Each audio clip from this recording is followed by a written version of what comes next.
আজকে কি রান্না করছো মা? ট্যাংরা মাছ ভাজবো, আপাতত ট্যাংরা মাছ রান্না করবো। এমা এটা কি?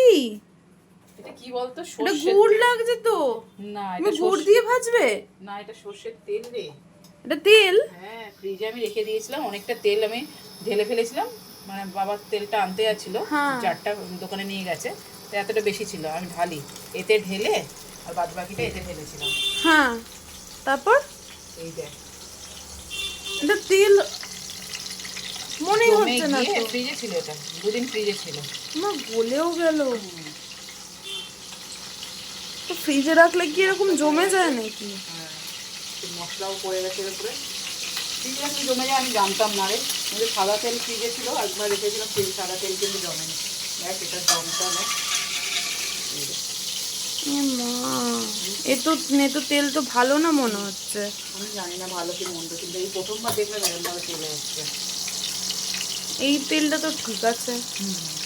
এটা ফ্রিজে রেখেছো এরকম হয়ে গেছে। মশলা পড়ে গেছিল বলে ফ্রিজে আলাদা করে ফ্রিজে রাখলাম। হুম। এই তেলটা এই বোতলে ঢালবো না, গুঁড়ো মশলার উপরে একটু পড়ে গেছিল। কি অবস্থা! এইরকমই তেল, এখনকার তেল এইরকম। নাও নাও, মাছটা ভেজে নাও। আর কি করবো? আর কি করবো, এই তেল দিয়ে ভাজতে হবে। ভয়